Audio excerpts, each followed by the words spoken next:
Welcome to That Triathlon Show, the podcast presented by Scientific Triathlon and hosted by me, Michael Eriksson. Today I'm joined by none other than Jack Kelly, who needs no introduction, as I'm pretty sure everybody is listening to his show, The Triathlon Hour.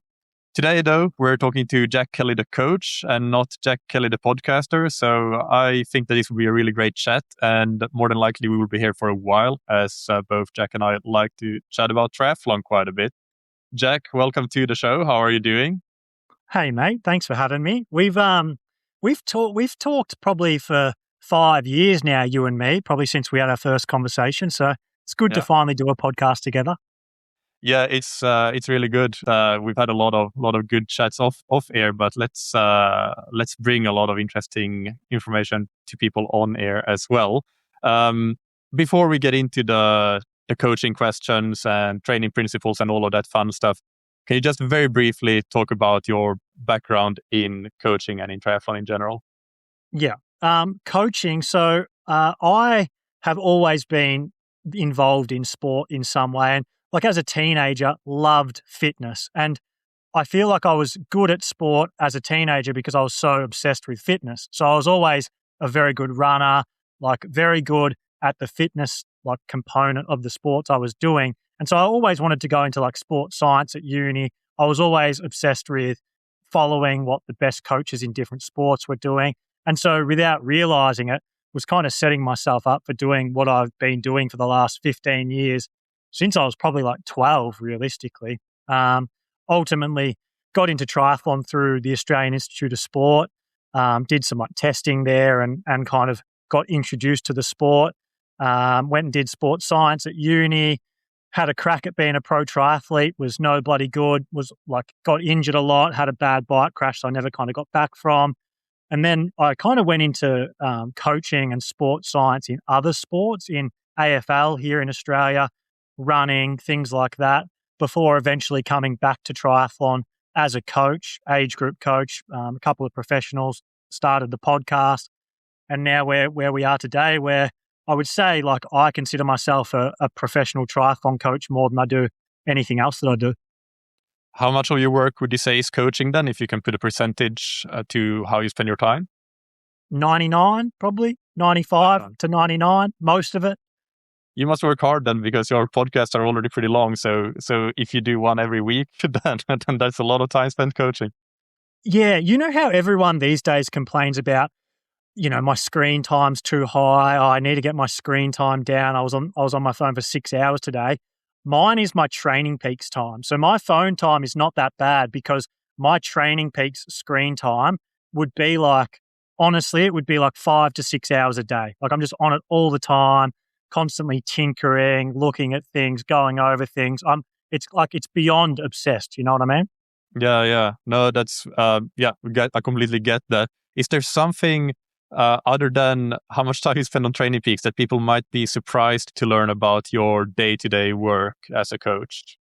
I would say maybe the thing that I don't do a lot of is trying to improve myself through study or reading things or researching. I do very little of that now. And given that my background is so heavily that way, being a sports scientist, you would think that as a professional coach trying to get the most out of your athletes, you would do more of that. But I do almost none of that, like very, very rare. And all of my time is just spent talking to my athletes, thinking in my own head about the training and the person, and then, just tinkering on training peaks. Yeah. Do you find that comes in waves? Have you done a lot of that in the past and then you go away from it and then at some point you might go back to it again? I think it more comes if there's something that catches my eye. Like if there's something that I see that I go, oh, that's interesting. Let me go and have a look at that. Or if someone says something to me and I'm like, you know what, I'm not quite across that how I would like to be, then I'll go and do it. But like, when you go to uni and do this kind of stuff and spend all your time getting bogged down in the details, then you get out in the real world and you realize, I don't know how well that set me up. Like, I think maybe it was a bit limiting in how it transfers into your actual day-to-day coaching. And so I kind of almost purposefully stick away from it because I don't want to be limited by it and kind of want to build my own ideas and create my own case studies with my athletes to become the best coach I can be to get the most out of my athletes, rather than be like, oh, there's this new trend, this new thing I read, this new bit of research. Let me implement that. Let me implement that. Let me implement that. Because I just haven't found it works very well. Yeah.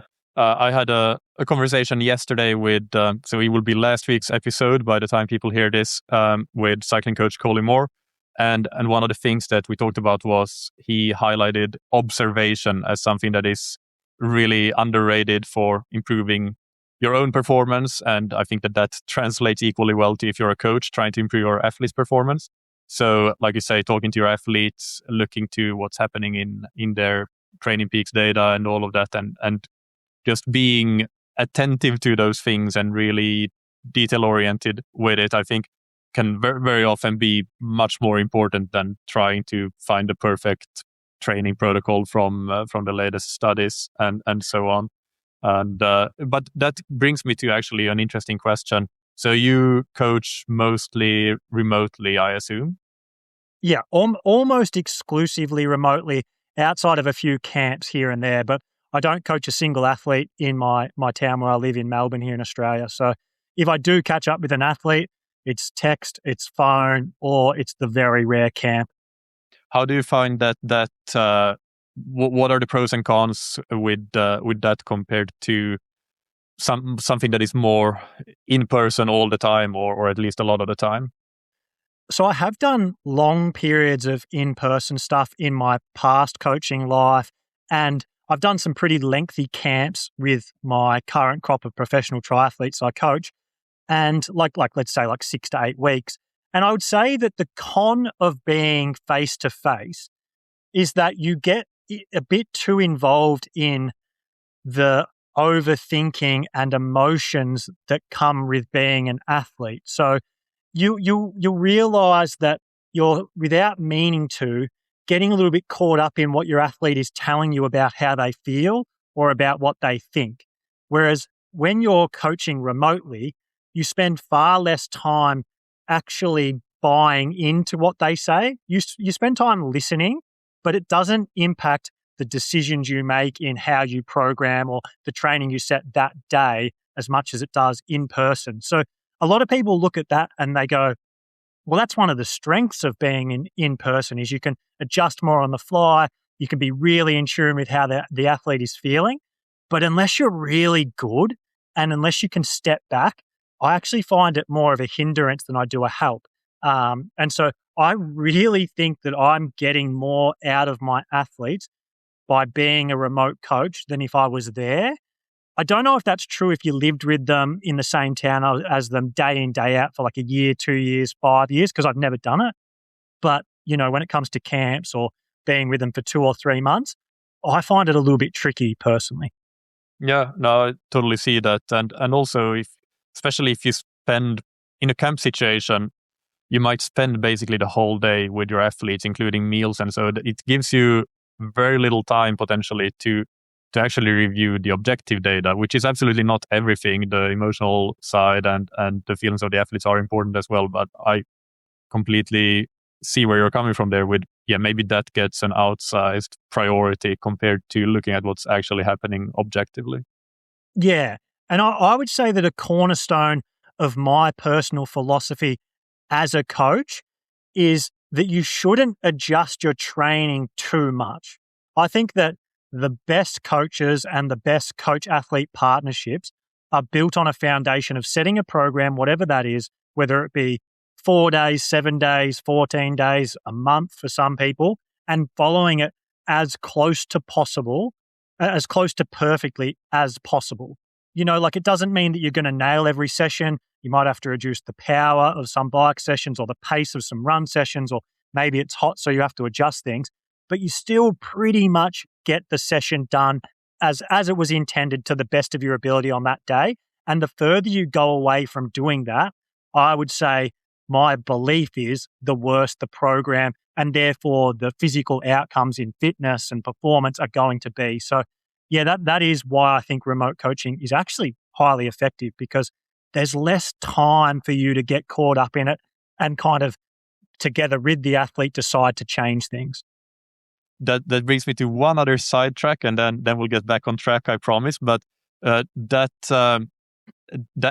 perspective on wanting to not change the program too much makes me think about AI coaching, because one of the cornerstones of AI coaching seems to be to change your training every hour or of every day. And that's something that I look at from afar as a coach, not obviously not using anything like that myself, neither as a coach nor as an athlete. But I've seen enough of these and played around with different tools to see that tends to be what's happening. And I look at it and see that until they sort that and get something that is a lot more stable, I think that it's going to be very hard to have anything more than a sort of super average at best product and training outcomes. That, yeah, it might be fine for somebody who's more of a beginner or even potentially a middle of the pack age group athlete, but to really get anywhere near the best out of yourself, having that level of interventionism all the time seems very excessive to me. And so I guess this is an invitation for you to comment on AI coaching since I brought it up. I think overthinking is, if you're going to do cardinal sins, like the 7 sins of coaching or training, I think overthinking is really close to the cardinal sin. Overthinking almost never leads to good outcomes with your programming or your training. So as a coach or an athlete, the less time you can spend overthinking things that you're doing day to day, the better. And AI is like that coach that just can't stop overthinking. And therefore, they get lost in, or they can't see the forest for the trees because they constantly are overthinking.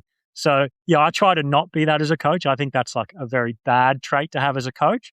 Let your athletes overthink. You be the person who brings them back, And so AI, if you have an overthinking athlete and then you give them AI programs, recipe for disaster, in my opinion, at the moment, because, yeah, I agree with you. My experience of it is that it's a bit all over the place. Let's get to your coaching style and your core training principles then. If you can give an overview of what that is, how you describe it? Oh, do you know the Australian distance runner Craig Mottram? Yeah, very, very surface level, not detail level. He was like one of the first white guys to compete with like the first crop of international East African runners, like in the 5 and the 10K. He was one of the first white runners to kind of step up and compete with them at world championship level races. And he's a coach now. And he did an interview. I don't remember where it is. I should remember. It was on a podcast, and someone asked him, what is your coaching philosophy? And he's like, I don't know what the fuck that means. That's a stupid question. And like kind of berated the host for it. And I was like, he's a bit rough, but I do think that is one of the toughest questions to answer as a coach. Like, sum up what you do day to day in your coaching, like succinctly. It's really hard. And I don't know how to do it. I don't know what kind of coach I am. I think I'm obsessed, like I think I'm a really obsessed coach. I love it. I wake up thinking about it. I want to do it. Like, I don't want to go on Instagram. I want to text my athletes about their training. I'm on the different side of the globe to some of my athletes, and I go to bed thinking like, I can't wait to wake up and see how Ari went in his 6x2K track session, or how Appo went in his 10x6 minute threshold bike session. I like sit there with a coffee in the morning in bed, opening up their training peaks with a big smile on my face, just looking at their sessions. Like, so I'm obsessed and I love it. And that's probably the cornerstone of my, what makes me the coach I am. In terms of like the nuts and bolts of it, I think I'm a good programmer. Like, I think I'm a very good programmer, and that's probably like my strength is I might struggle with like interpersonal things a little bit from time to time, and have really had to like grow in that area, and have definitely completely fucked up coach-athlete relationships in interpersonal ways, just by maybe not being empathetic at the time I needed to be empathetic, or maybe not listening to an athlete at a time when I probably should have listened to an athlete. But my programming has always been really strong and is probably what I work at the most. And even if I'm doing other things poorly, I think I'm always programming quite well and have the fundamentals of training philosophy like quite down, for especially for like how young I am. I'm not 50 and experienced. I'm only 30, and I think for a young coach I do pretty well in that area. And like ultimately I believe in hard work. I believe in constantly trying to be the best you can as an athlete. And so I try and instill that into my athletes. I try and get my athletes growing as people and as hard workers as we go about the coach-athlete relationship. So don't know if that answered what I am as a coach. Yeah, and I try to be careful to not use the term coaching philosophy, which I believe I didn't do this time either, because I know that it's a bit loaded and it's a bit vague, and I don't like it either. But yeah, I think getting to things like core training principles, I think one of the ones you mentioned there is pretty, the hard work fits squarely in that box as a core training principles, because then obviously you have different goals, different times of the year might lead to different programming, but hard work is something that is a core training principle, and you can have you can distinguish your training principles by something like trying to do the most amount of work possible, or trying to do more of a minimal effective dose if that's what you believe in, or whatever it is. So I think that's a good starting point. And programming wise, when you say that that's a strength of yours, how do you think that? What is it that you think sets your programming apart? Oh, yeah. So I don't know if anything about it is particularly unique, because I haven't spent a lot of time deeply analyzing what other coaches are doing. I've talked to a lot of coaches. I've been around a lot of coaches, but I only really know my own programming on like a truly deep level. I think a lot about it.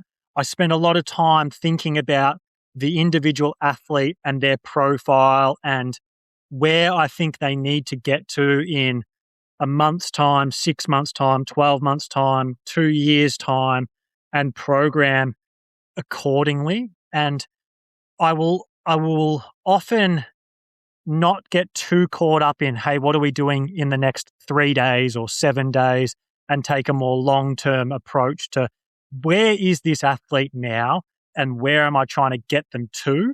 Because I think a programming mistake that a lot of self-coached athletes make, and maybe the kind of coach who got into the sport in their 30s and went, I really love this and I would like to do this professionally in some sense, whatever that is. Maybe my time as an athlete's passed, so I'll get into coaching, and they take on a bunch of age groupers. I think something that kind of coach often struggles with is they get really fixated on this current 7-day block that they're setting. And it's important. And it obviously adds up. A good 7 days stacked on top of a good 7 days, a good 7 days, a good 7 days over time is probably going to lead to good results. But I think it's really important to step back and try and build a program to get to a place that you think this athlete needs to get to, or if you're self-coaching, that you think you need to get to, and kind of not losing sight of that as you are programming the day-to-day. So that's something I think I'm good at doing and don't lose sight of. And then I don't know, I've just been around the sport for a long time. I've talked to a lot of people. I think I know how to take an athlete with X weakness or Y strength and build on that strength or fix that weakness well through programming. So that's what I mean when I say I think programming is a strength of mine. Like, I'll give you an example because that's quite vague. Like, I look at Appo now, who I've taken on, and a clear weakness in him is his LT2. It is, for the amount of success he's had, it is awful. Bike, run, swim. It is not, he does not have top end physiology of the athlete you would associate him being. So we look at that, and instead of doing what he had been doing in the past, which is kind of ignoring that and really developing zones lower than that, we go, well, this is the clear weakness to get you to a point where we think you need to get to. So let's not lose sight of that every week with our programming. Let's constantly be trying to improve that in our swim, bike, run sessions. Doesn't mean that you can do the same session every day to get the results you want. and you do still have to do easier training, but not losing sight of that over the course of 6 months, even in when you're racing a lot or you're sick or you're injured or that kind of thing, like never losing sight of that being the thing that ultimately you're trying to improve to make him a better athlete.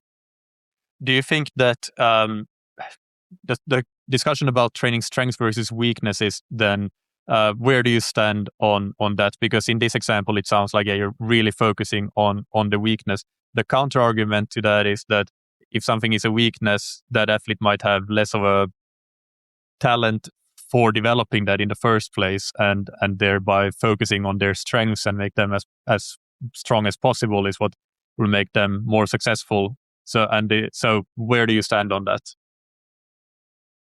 I would say I am probably a strengths first coach, which that example clearly doesn't indicate. But if you looked at, say, Ari Klau, who I've coached basically his whole professional career, his swim sucks. And his swim has always sucked and it still sucks. But his bike and run right now are very close to the best in the world. Without question, he's a top 10 bike runner in the sport of 70.3 triathlon right now, without question. Some people will like roll their eyes at that, but he just is. He just loses so much time in the swim. And we've spent probably the best part of the last 3 years getting him to a point where he was a pretty good runner, a very, very, very ordinary cyclist and a very, very ordinary swimmer. And we've now made his run a real strength, like one of the best in the world. His bike is a pretty good weapon, but his swim still sucks. So that is a clear example of being a strengths first coach and a weapons first coach. And it's got him some pretty good results. Now we're at the point where we really need to work on that weakness. So even though we've spent 3 years working on his strengths as the main priority, it's now gotten to the point where they're so strong that we need to work on his weakness or he's not going to improve much. So we are going about doing that right now. And then like the other example in Appo is, we're always still trying to improve the things he's good at. We're always trying to make his swim more of a strength. We're always trying to improve his bike position because he's so aerodynamic, and that is what sets him up on the bike. But he just hit a ceiling of performance and was starting to go backwards and was never going to continue to compete with the rising level of the competition around him if we didn't work on his weaknesses. So if you're an age group athlete, if you're coaching yourself, you've got to ask yourself, can I improve my strengths or my weapons? If you can, you should, and that should be your priority. But if you can't improve them all that much and your weakness is holding you back to a point where it doesn't matter how strong you get those weapons, then that's probably the time you should really focus on your weaknesses.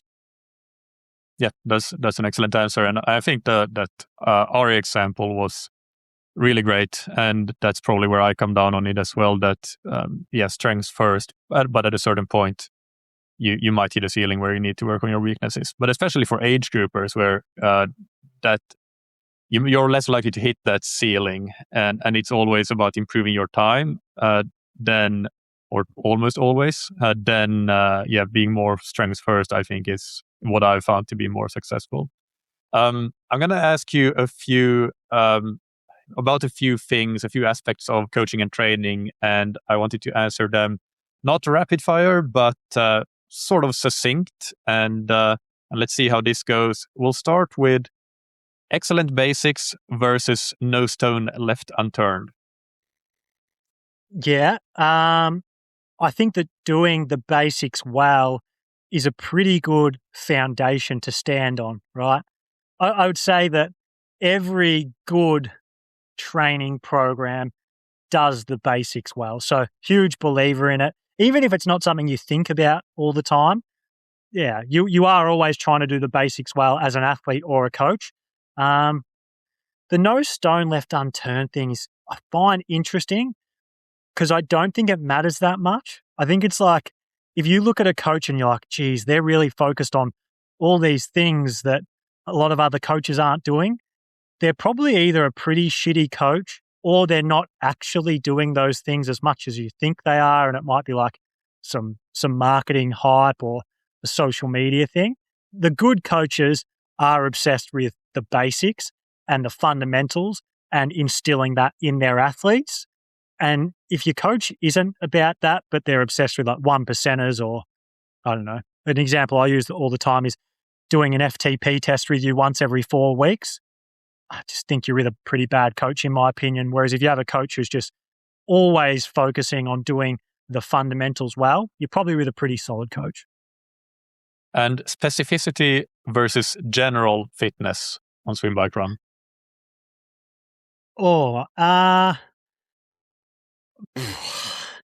Okay, so I got my own podcast. One of the things I hate more than anything is when people answer everything with, well, it depends. And because it's just so boring, right? And obviously it depends. Like, so with every answer going forward, just know that most likely the real answer is, well, it depends. And this is, well, it depends. But I'll promise you I won't do it. I won't do it from now on. So yeah, I would just say, like, when it comes to coaching, training, like,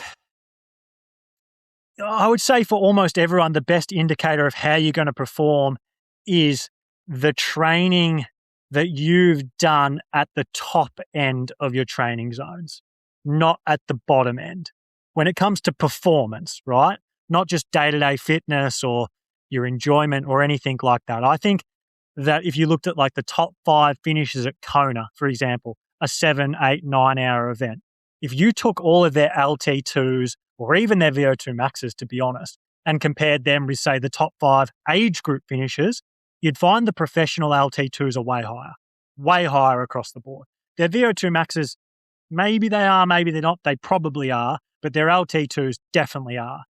So what does that tell you? It kind of tells you that to be the best athlete you want to be at any endurance sport, you've got to be good at your top end. So specificity is an interesting thing, because if you want to get really specific about what an Ironman is, it's not really top end heavy, is it? In training zones, it's like zone 1, 2, 3, maybe zone 4, maybe at the swim start zone 5, and if you're following a surge on the bike, but not really, right? So I would say specificity probably isn't as important for an athlete wanting to perform well as just being a really good top end athlete, and then over time, embedding that in a lot of volume and in, improving your endurance and your durability. So yeah, I don't know. If you're going to be too specific year round, you're going to miss out on things.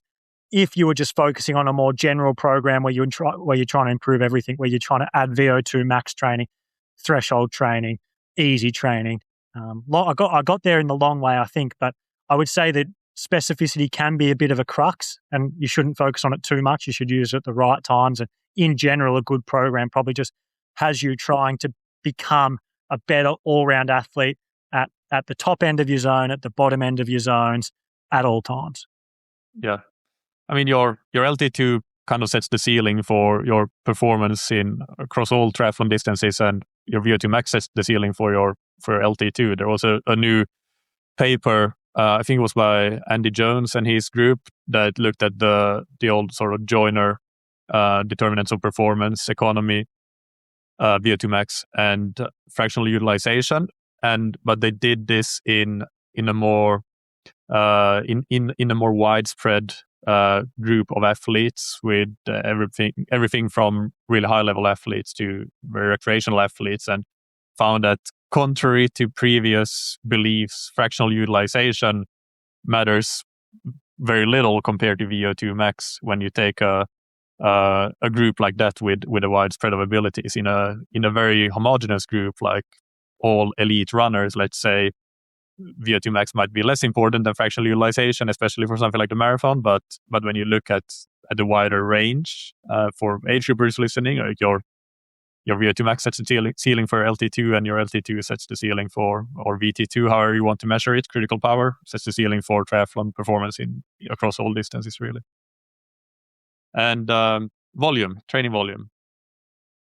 I don't really get caught up in volume at all. Like, I never use it as like a starting point or an adjustment point for my training. Like, for example, I don't sit down and look at someone's training peaks and think, okay, we've got to get to 30 hours of training here, and then like you do the program and it's only 24 hours and you go, oh shit, I've got to add an hour here to an easy ride or an hour there to a run, or I'll get another session in there to get it up to 30 hours.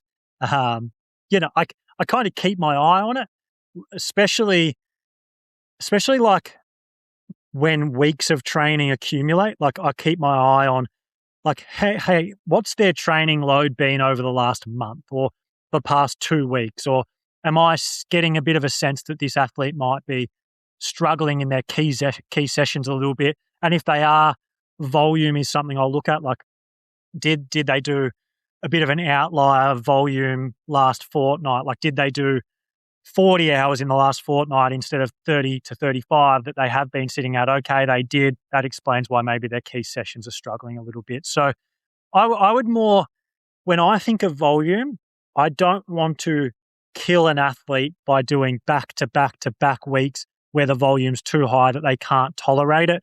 I do think that overall training volume is really important.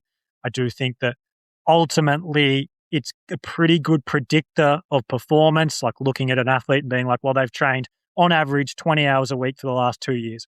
Probably going to be a pretty good athlete versus one that's done 10 hours a week on average for the past 2 years. But in terms of the acute 7-day phase that we're in, don't really think about volume at all, to be honest.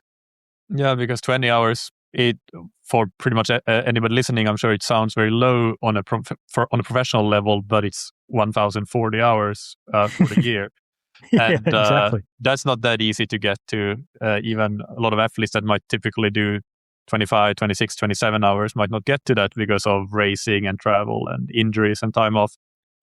So yeah, what about the professional athletes you coach? Would you say that they sit more lower, mid-range, or high-ish? It sounds like it's probably not like at the very highest range by the sound of it, but that's my assumption. So where would you say that they sit? See, mate, this is where the bad people you get on your show just say, well, it depends.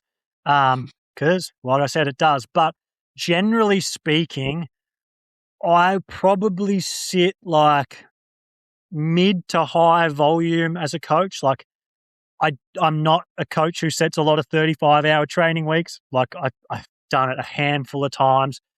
I'd probably, for most people, set 20 to 26 hours would probably be the typical training week. But again, like I don't think about it. Like leading into Mont Tremblant that Ari just did, we did 2 weeks in a row where we went 33 and 36 hours. The biggest fortnight we've ever done by far. He, for the whole year before that, had probably done between 18 and 23, 24 hours as his stock standard week every single week, week in, week out. And then just out of nowhere, we did 33 and 36. So it can be absolutely all over the place. And like a lot of training is just experimental, right? Like you're just trying stuff. You're saying, hey, let's try this and see if it works. And then doing it and then assessing, did it work? Which is a really hard part about coaching and training, because like can often be really hard to figure out whether something worked or not, because you don't necessarily get immediate results based on something that you did last week or 2 weeks before that, or even like 3 or 4 weeks before that. So I don't know. Generally speaking, somewhere between 20 and 30 hours, as annoying as that answer is. No, I think it's good. And so then the fortnight with 33 and 36 hours, the objective of that was really a high volume overload into the race, basically. Yeah. So we did it 3 and 4 weeks out from the race, and then brought things back a little bit, did 24 hours 2 weeks out, and then tape a week, 12 hours, 10, 12 hours, something like that. We would generally do a little more than that. He's probably more like a 12 to 14 hour tape a week kind of guy, but just with travel and stuff, it didn't work out. So yeah, I think it was like 33, 36, 24, 12, then race that weekend. And the thinking there was just to try and see whether he responded well to a lot of bike volume, because he hadn't been riding the way we wanted him to ride. And we went into Mont Tremblant thinking, let's come into T2 in the lead on the bike, because he hadn't done that yet in a race this year, and he'd been running up into the podium, but coming off the bike, 3, 4, 5 minutes down. And he hadn't been confident enough in his bike to really push hard early into the bike, right? So he'd kind of been racing as a time trial, as like an age group of races where you're kind of time trialing from start to finish. That's how he'd been racing as a professional, which is rarely how you get the best out of yourself in a professional 70.3. And so our goal when we worked backwards was, well, the end result that we want here is for you to push really hard for the first 20 to 30 Ks on the bike and then still be able to ride pretty strong to the point where you come into the lead in T2, whether you caught the front of the race in that first 20 or 30K or not. But we really want you to take a big chunk out of people in that first 20 to 30K and then still be able to ride faster than everyone else. So we kind of thought, do we need to try doing 2 really big bike weeks to just build a little bit of endurance and durability and repeatability? And a lot of people call it strength, whether you probably hate that term, but that's how like the layperson would think of it. It's just like build some bike strength. And I think it worked pretty well because he rode, like 40 watts higher, 30, 40 watts higher for the first 20 to 30K than what he had in any other race this year. Took about a minute to 2 minutes out of everyone in the race in the first 20 to 30K.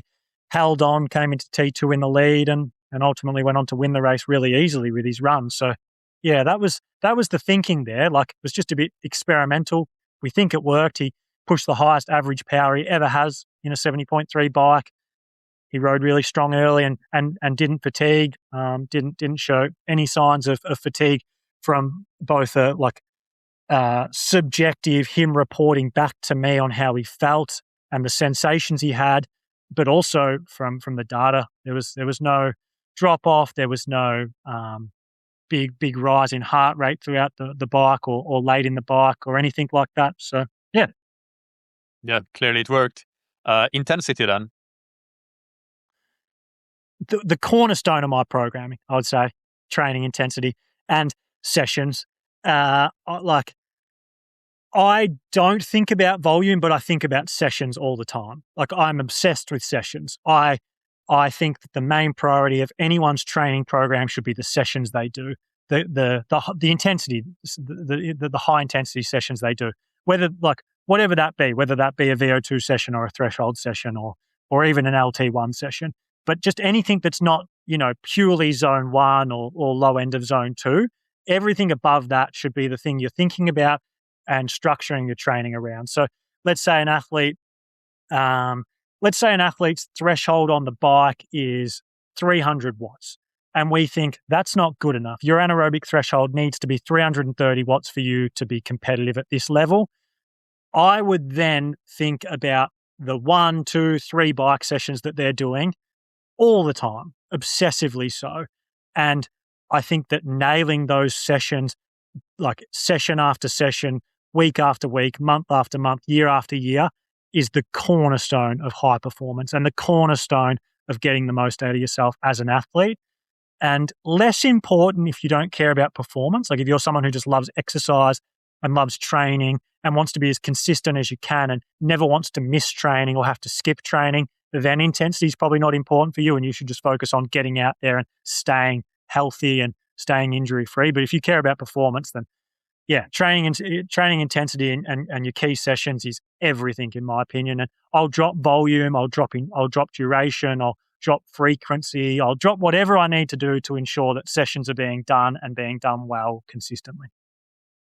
I love that answer because it's very clear and it's very unique. Like I think that even a lot of coaches that might act in exactly the same way and focus on that exactly the same way might not actually say that that's what they're focusing on, because I think it's not really in fashion to say that your focus is intensity rather than volume or consistency. Or consistency is still important. You've said that as much, but easy aerobic volume, all of those things. Is that something? Do you think about that?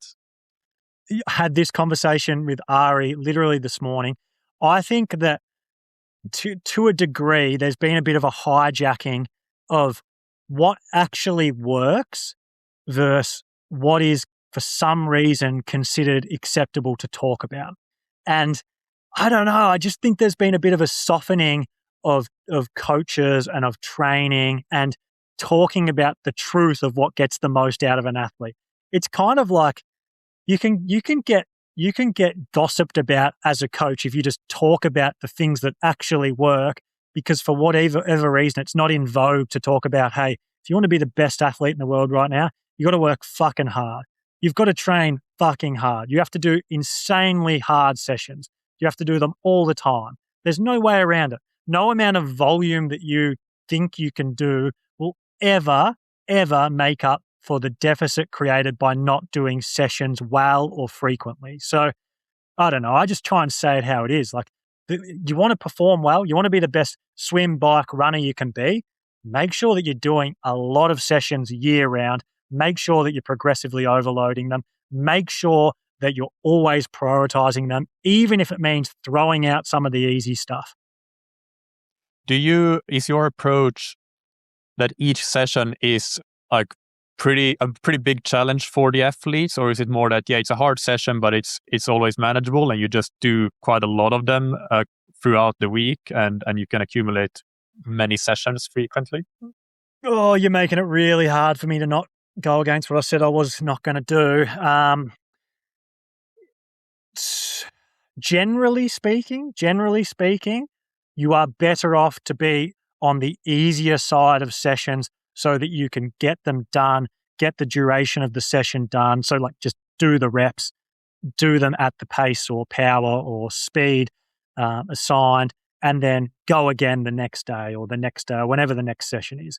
You're gonna be a better athlete if you're doing 6 sessions a week that are 10% below where you could versus doing 1 session a fortnight that is 110% of what you could do, right? Just like no good sports science kind of coach is ever going to disagree with you on that. So you have to make that a little bit of a conscious thought, but you're also not going to get the most out of yourself if you're always erring on the easy side. Like, you do have to at times push things in training. Like, you just, whether it's a really old school approach, like, hey, we're going to go and do a 75K run in the heat that Brett Sutton gives Belinda Granger because she's an awful runner and he thinks it's mental and he thinks that she needs to overcome these mental barriers that are keeping her being an awful runner.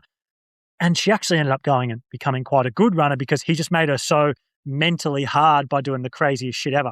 I'm not that far. Like, I don't go that far, but I do think that, let's say we do 6x2K, which is a session I brought up earlier. You might do them at 4 minutes per K 9 times out of 10. But every now and then, you need to go and do them at 3:45 or 3:50 per K, I believe. Yeah, excellent points. And periodization.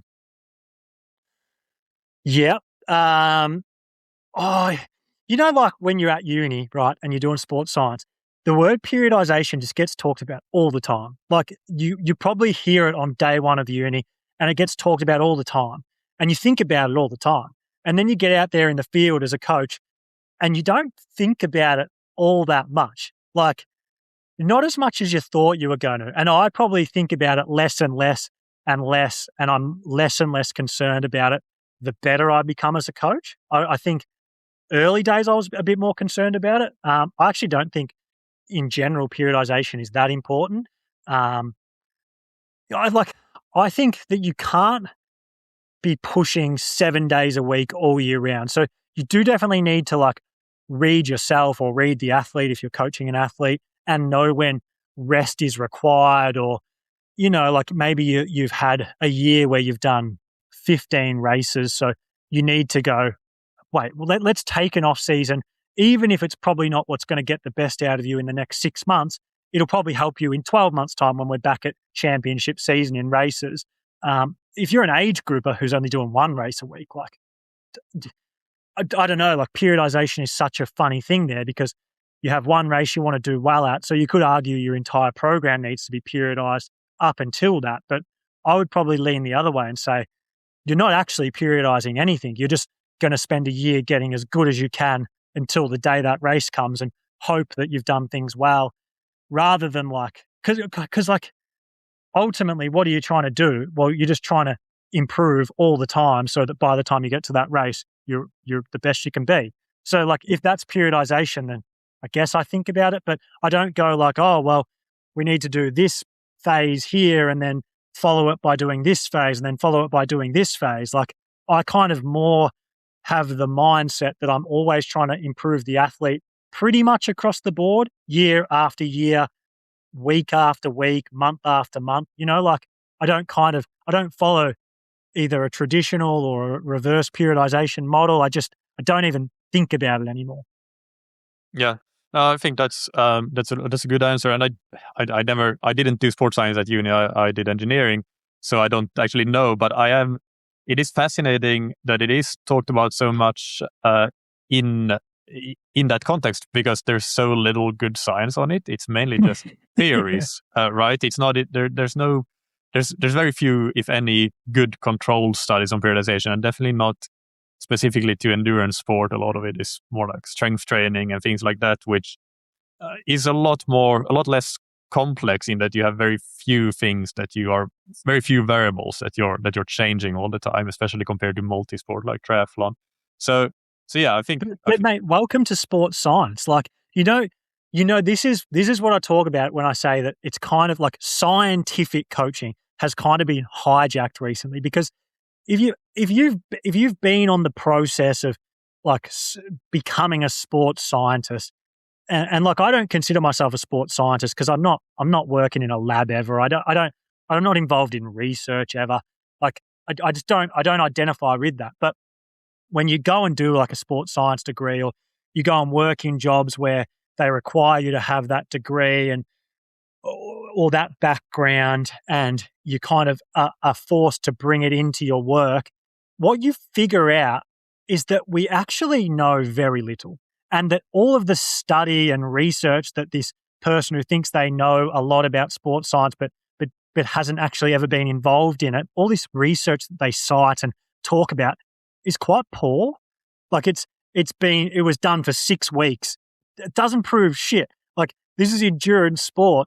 If you like, you could kind of manipulate any research to get a result you want in a 6-week trial, or like the longest bit of research you'll really ever find in endurance sport is 12 weeks. There's like almost nothing longer than 12 weeks. There's some case studies that have been done, very few though, to be honest, following an athlete's career or an athlete's year, and they're great. I think about them a lot, and that's what coaching is. You're kind of doing your own case study instead of like deep diving a very specific topic or a piece of research. You're kind of constantly doing these case studies, which are really valuable in my opinion. But in terms of like what we actually know versus what we're applying practically day to day in training as coaches, there's a huge discrepancy. We're guessing so much.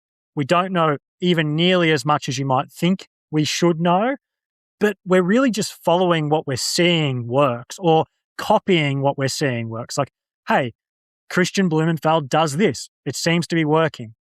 Let's do that. Let's try that. Versus, oh, well, Christian's doing that, but it hasn't been proven yet. So why would we do it? If you want to get the most out of an athlete, you should never really follow the literature too much, because it's quite limited. It's really like, it's like in a vacuum. It's not ever really applied to an elite athlete or a good athlete over a long period of time. So that's where I like kind of more like focus my training philosophy or principles on like really getting to know an athlete, really focusing on hard work, trying to constantly improve the athlete as much as you can, and judge how much they're improving based on your observations, rather than like following these like bits of research or getting too caught up in, the latest bit of research that came out. So yeah, I don't know. I get frustrated by people who are too obsessed with being scientific in their coaching or in their training, or think that they know more than they do based on something that they read, without realizing just how deeply, deeply limited that thing that they read actually was.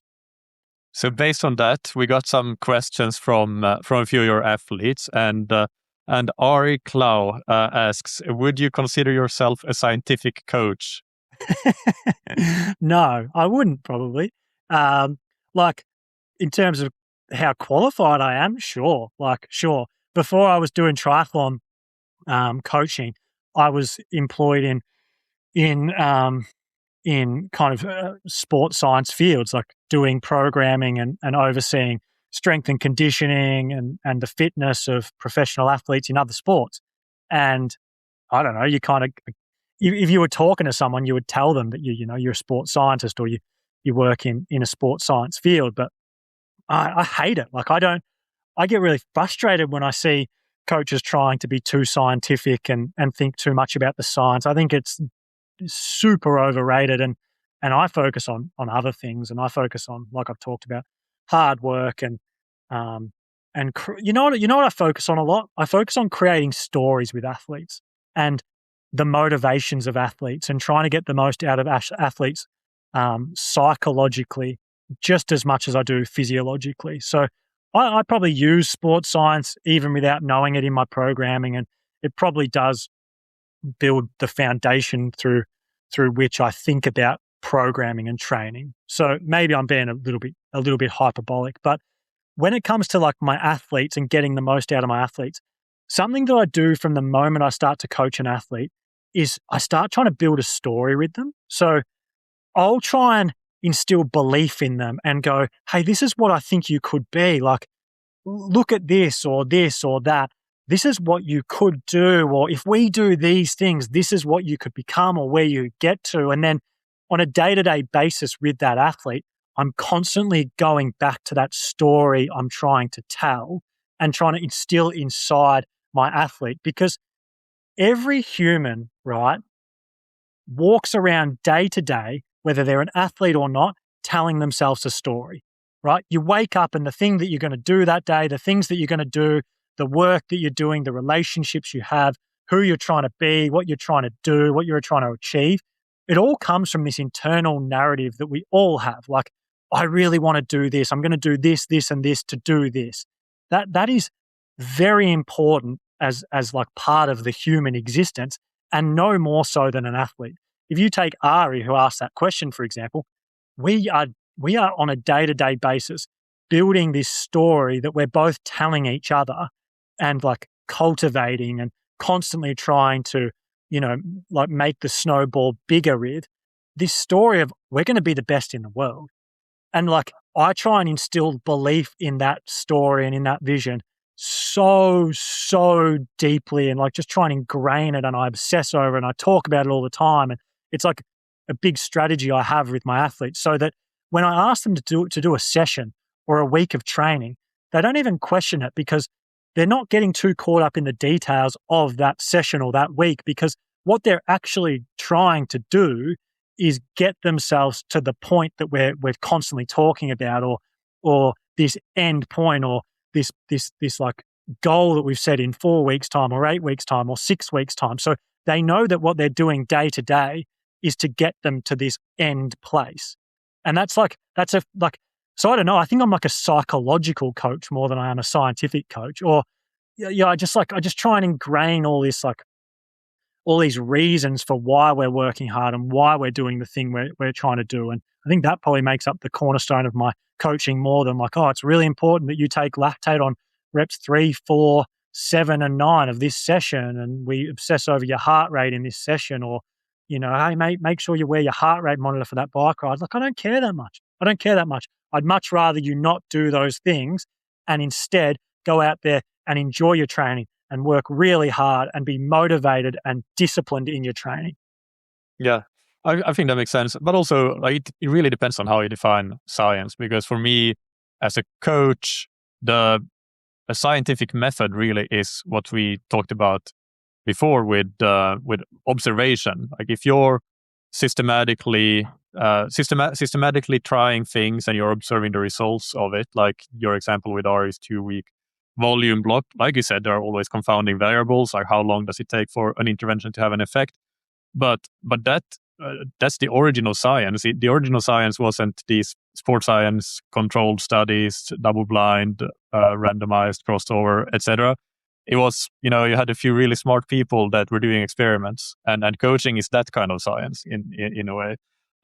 But that part on psychology as well, I want to ask a little bit more about that, because that's super fascinating. And basically, is that something that you've come up with just through your own going through your coaching career, or have you had some inspiration from somebody else, from a coach you've had, or what is it that have led you to this creating stories with your athletes? I think that part of being a coach, and I'm hesitant to say good coach because I don't know if I'm a good coach. I want to be and I try to be. But I think part of being a coach who's trying to get the most out of someone is that you kind of have to be yourself as a coach. You can't be fake, especially if you want to have a long-term relationship with that athlete. And so I try and instill things that I believe in or that I think get the most out of me, or what I maybe hope I am into my athletes. And I think that something I believe in my own life is that I need to be pretty inspired and motivated, and I need to have strong whys. And if I don't have those things, I'm really average at doing whatever it is I want to do. So to use myself as an example, I've been fit my whole life, like literally my whole life. I've been really fit, except for a 2-year period in 2023 and 2024 when I went from walking around at like high 70s, low 80 kilos to 124 kilos at my heaviest. The reason why is because I didn't have a why. I wasn't motivated. I wasn't inspired. I wasn't trying to be anything or do anything. I had no drive, no like purpose. So I just got really fat and unhealthy. And then I found that again, and I lost a lot of weight. Like I think I've lost like 35 kilos in the last year or year and a half. And so that's the kind of person I am. And so I guess I just push that onto my athletes. Whether that's right or wrong, I don't know. Like, you be the judge.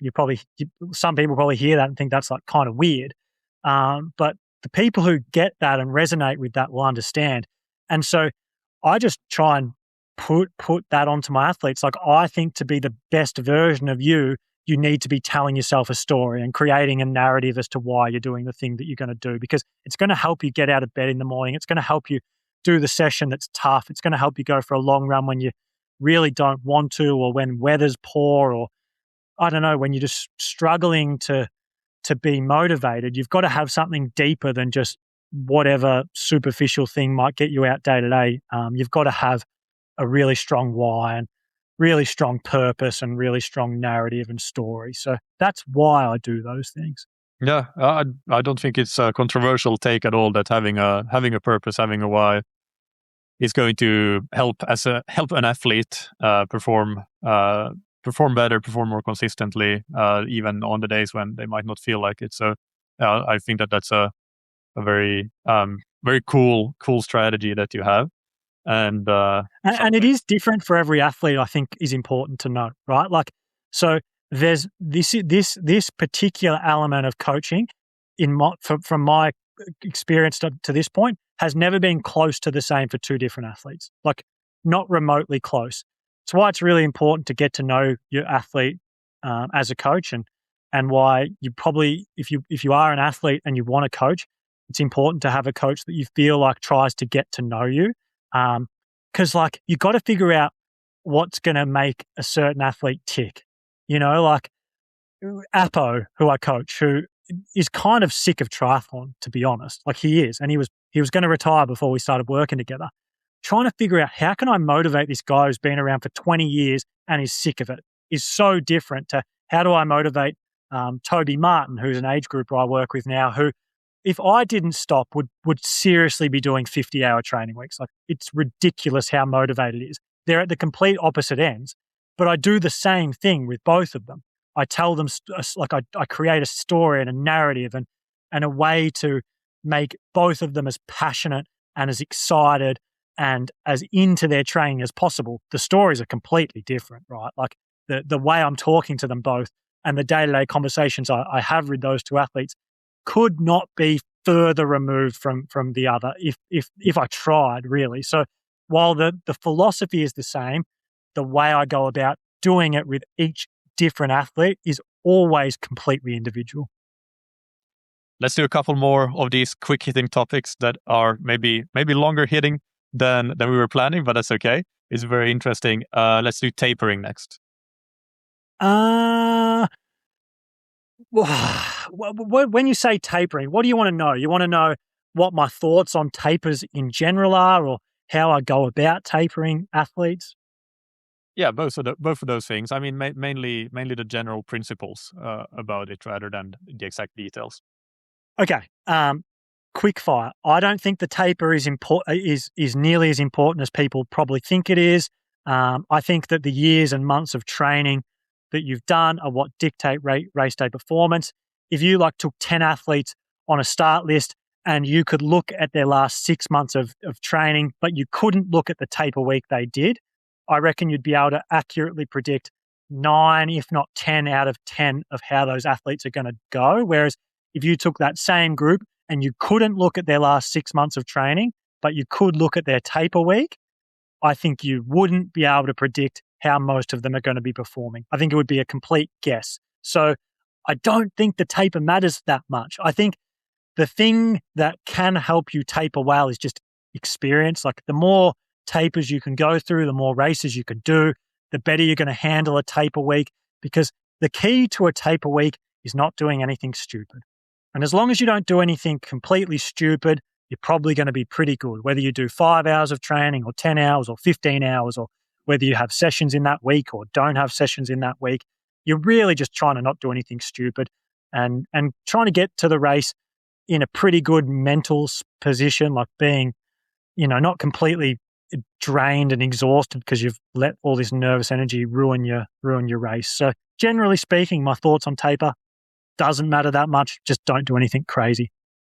Do you think people tend to taper too much?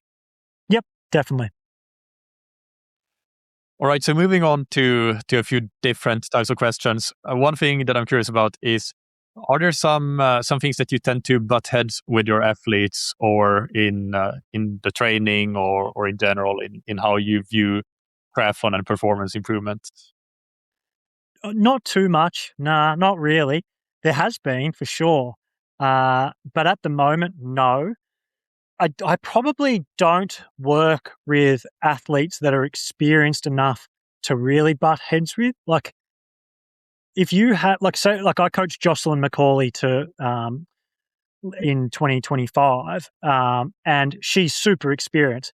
So butt heads is probably the wrong word, but we would have robust discussions as to why we were doing certain things. And she would be like, "Why are we doing this?"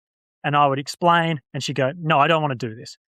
And then I go, "I really think we should do this," and explain why. And ultimately, you get to a position where you do or don't do it. You're just trying to do right by the athlete. So you do butt heads in that way sometimes, but at the moment, with my current crop of athletes, never really, never. Not something that's constantly coming up. I've had things I've had to learn from in the past, like I talked about it earlier in the show, but interpersonal stuff.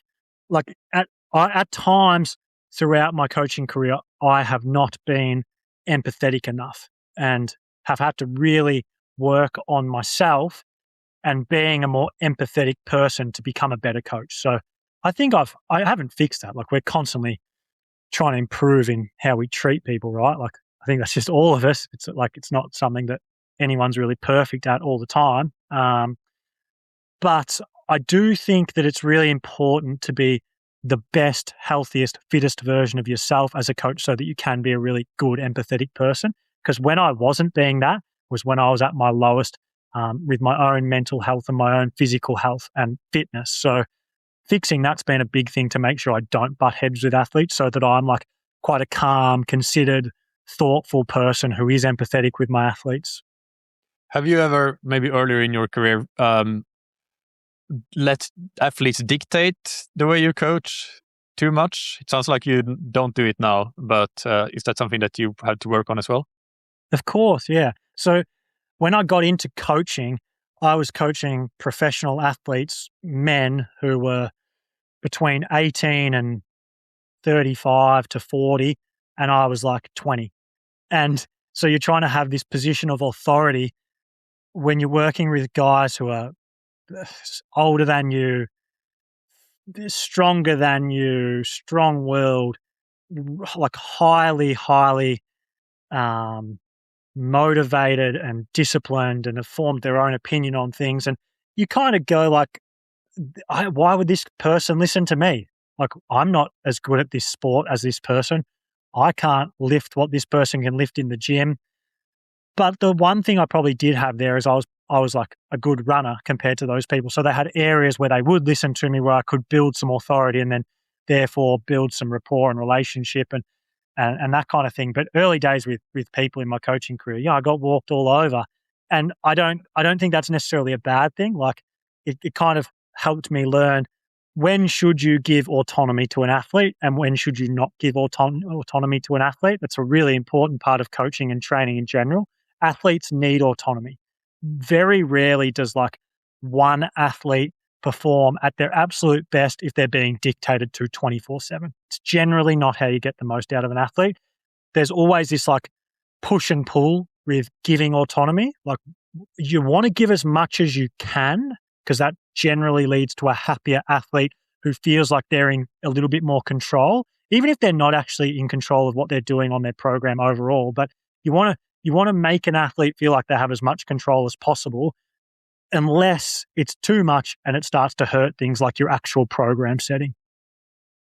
The thing about your running there helping you with certain aspects of the programming, that leads me to something that I find an interesting question as well, which is how do you see it as an advantage for a triathlon coach to have done triathlon at all in the first place? And secondly, to have done it at a high level, whether it's like, or even professional level? So I think there's probably a perfect middle ground at the moment. I think triathlon is very, very, very competitive at the moment, more so than what it was in the 2000s or even the early 2010s. I think it's becoming harder to be a coach who doesn't have any experience. I think it's probably beneficial to have some experience, whether it actually be in triathlon or not, but like in high performance and trying to be a high performer yourself when it comes to your fitness. I don't think the best triathlon coaches are ever very high level triathletes though. I think that's a negative to being a good coach. I think if you were, I'll talk about him because he's a mate of mine. I don't mind talking shit about him. Jan Frodeno would not be a good professional triathlon coach. He would not be. He is the greatest male professional triathlete of all time, in my opinion.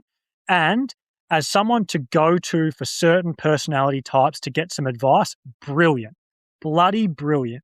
If you're an obsessive kind of type A personality, highly strung, and you go and talk to Jan Frodeno to get some advice, God, he's going to be good for you. But to actually coach you, awful, terrible, would not work. So I do think there's like a perfect amount of experience that probably makes you a good coach in the current climate, but too high a level, I think probably isn't good because you're going to bring too much of your own experience into things. And I don't think that works in endurance sport. Yeah, and I think with that really high level athlete, there is we have to be honest about the fact that at that level, talent plays a huge role, and I do think that can, somebody who has been slightly lower and has had to, I don't know, I'm not saying that Jan has had to work any less hard. He's probably been the hardest worker, but at the same time, he's somebody who his hard work has led to results, and maybe somebody who has had to work really hard but then not always get the results can potentially have an advantage there, because a lot of the athletes that they're working with are not going to have the absolute world-class talent of somebody who is an Olympic gold medalist, Ironman world champion multiple times, etc. Well, the limiter there is that Jan would struggle to pivot and pivot and pivot and try this new thing and experiment because he knows one way. He knows how he took himself from quite average to the literal greatest athlete to ever do it. And so he's going to take you down that path, and he's going to have a harder time adjusting what he thinks because he knows what worked for him, and it worked better than it's worked for anyone else in the history of a sport. And so he's going to have a harder time adjusting things for an athlete than say what I would, because I don't have that experience. I never did something for myself that made me the very best at it. I have literally never done that. So I'm not limited by it.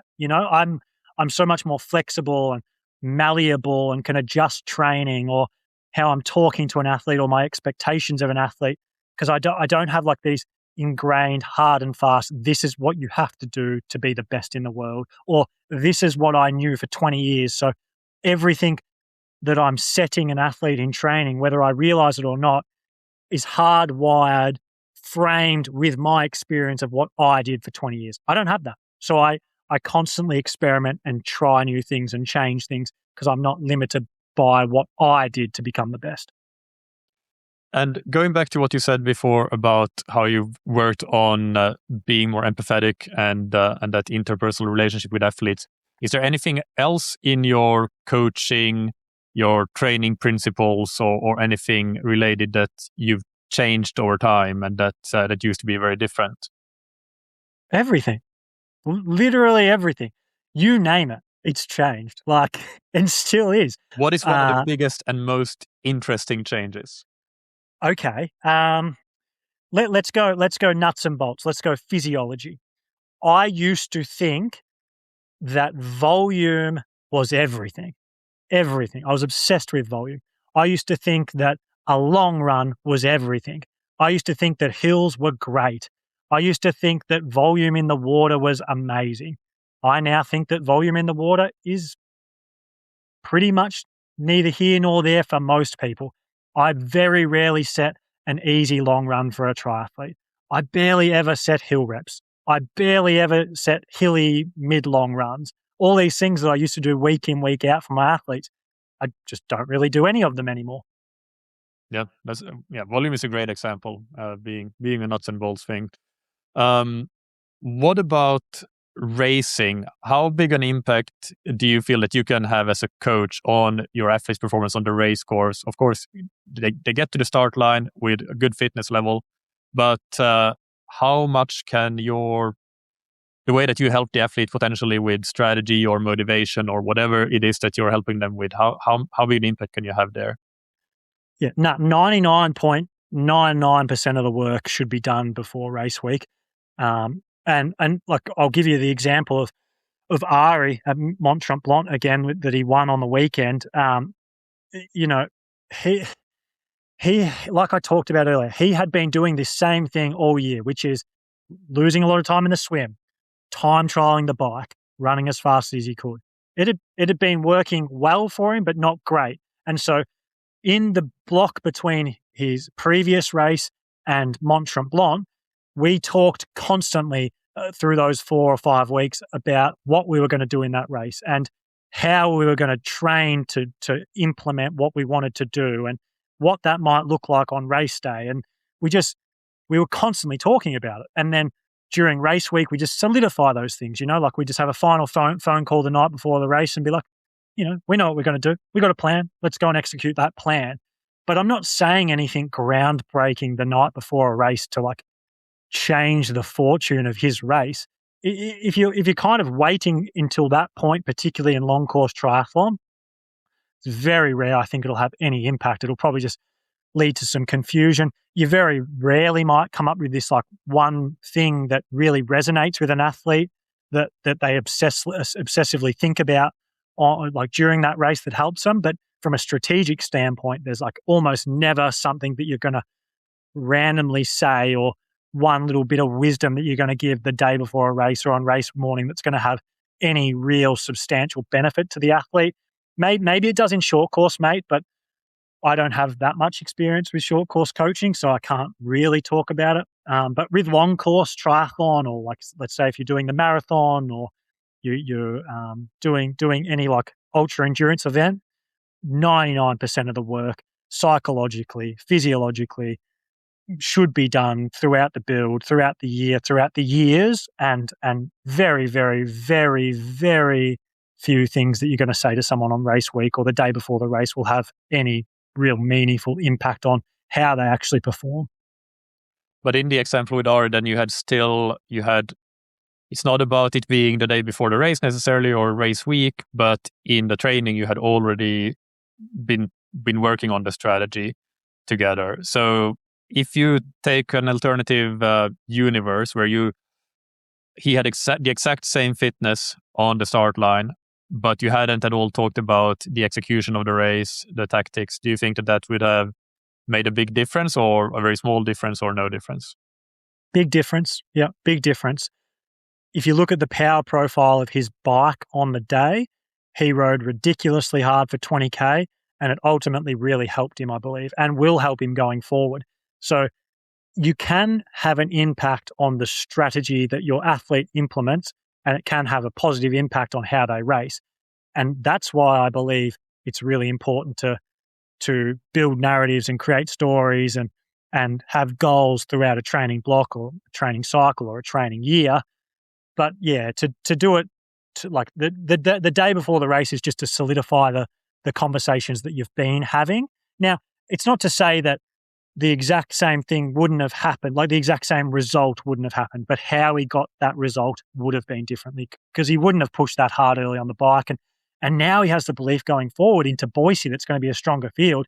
I can push really hard in the first 20 or 30K of the bike, which might get him into a better group, which might ultimately help his race, which might have an impact in a year's time at a world championship style race that would never have happened if you had have just left him to his own devices, set the program, and let him go and race how he was going to race. Yeah, I guess the takeaway though is that you were setting the race strategy and training for the race strategy. So if you just talk about strategy, but he doesn't have the fitness to push really hard, then you can talk about it all you want, but it's not going to happen, or it's going to happen, but then he's just too fatigued to do anything for the rest of the bike or the run. Yeah, mate, words are just words when it comes to athletes. The power of a word or a sentence or anything that comes out of your mouth is less and less the better an athlete you're dealing with, right? If you think about someone who is very inactive, David Goggins can motivate the fuck out of someone like that. They get like someone who barely ever trains and isn't very fit and doesn't care about it can watch a David Goggins Instagram reel and be like, I'm going for a run. I'm getting out the door. That's never, ever happening for Alistair Brownlee, for example. Never. Or Daniela Reef. They're never watching a David Goggins video and being like, you know what? I wasn't very motivated, but now I am, and I'm going to go train harder because of it.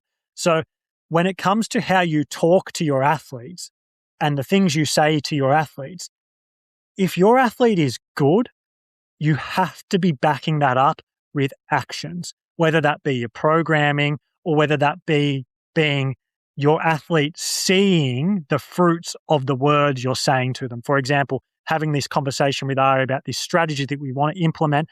I then implement training that helps him realize that he's capable of going out and implementing that strategy. And then he goes out and does that and has a really good result from him. So what you're saying is franked by action that you're both taking, by proof, by things you can like physically see. Without that, words don't have much impact on professional athletes or really good age group athletes or really fit people. Really fit people, good age group athletes, professional athletes, they need more than just words. They need like a holistic package of, hey, you're saying this to me, but you're not doing it yourself, or it doesn't reflect in the way you're coaching me or talk or programming for me or what I'm seeing on race day.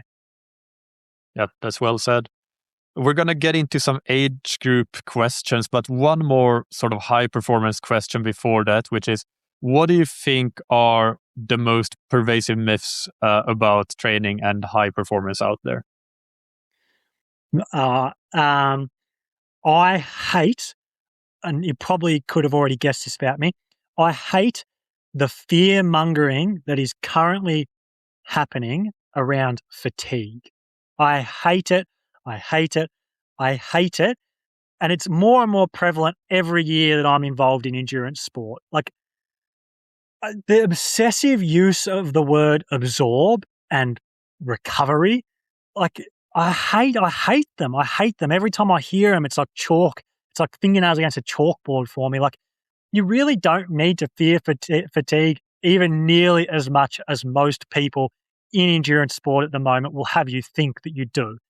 Like you just don't need to treat your body like a fragile sports car, right? Like your body, particularly if you're relatively fit, is so much more similar to a 2004 Toyota Corolla than it is that maybe has 1 million, miles on the odometer and still runs to this day.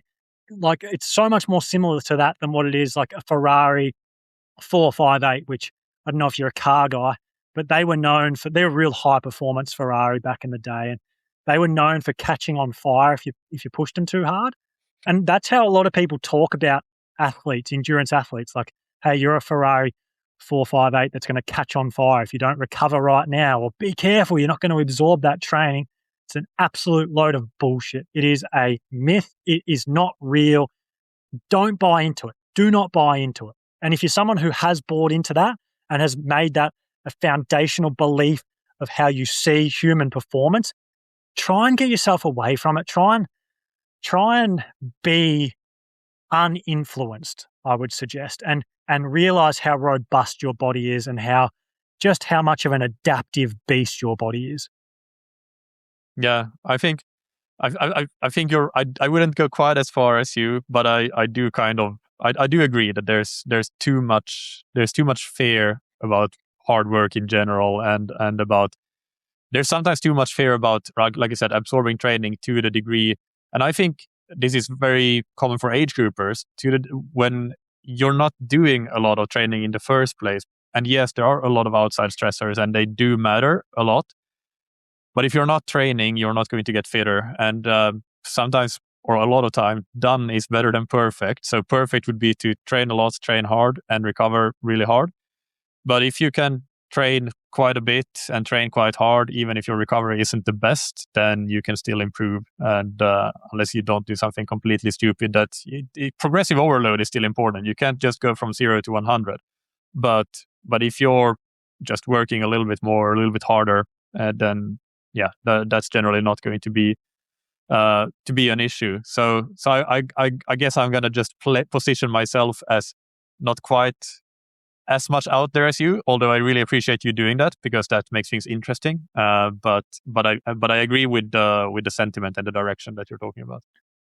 But it's not to say that you like, hey, train insanely hard all the time and be fucked all the time and be a terrible person to be around. It's not saying that. It's just, don't be too far the other way. Don't feel tired and let it stop you from doing a session just because you're a bit tired. Like, do the session to the best of your ability. Maybe you don't do the best session of your life, but you don't have to feel perfect all the time. Not every session has to be amazing. You can have shitty sessions because you're a bit tired. You can start a run not wanting to do it because you're just sick of it and you're tired and you're fatigued, and you can still go out there and do it. And you don't have to fear that. You do not have to fear that. You don't have to be scared of feeling a bit fucked. Yeah. No, I think that's completely fair.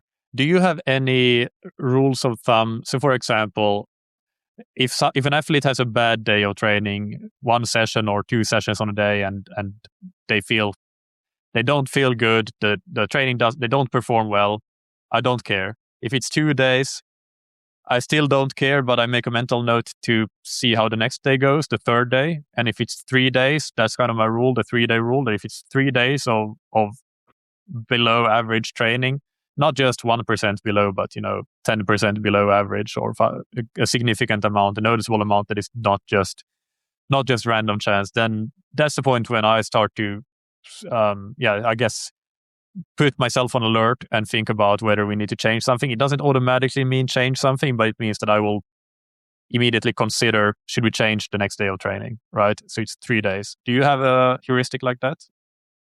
No, I don't have a rule. I don't have a framework for how I think about when I need to back things off.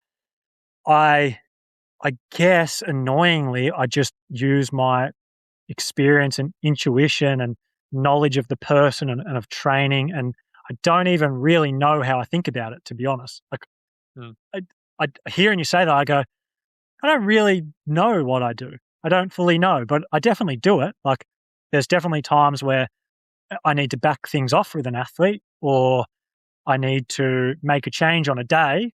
I try and avoid it. I try and as best I can instill the belief in an athlete that the best practice for training is to go and complete the training that's set to the best of your ability on the day. For example, if you're a bit tired and you have that 6x2K run session I've talked about that you usually do at 4 minutes per K, but today you can only do it 4:50 per K. I'm pretty okay with that. Like, that's an extreme example. Let's say it's 4:20 or 4:10. Go out and do that and don't be disappointed in that. That's going to be better than changing it to the next day and nailing it at 4 minutes per K, especially if you extrapolate that over time.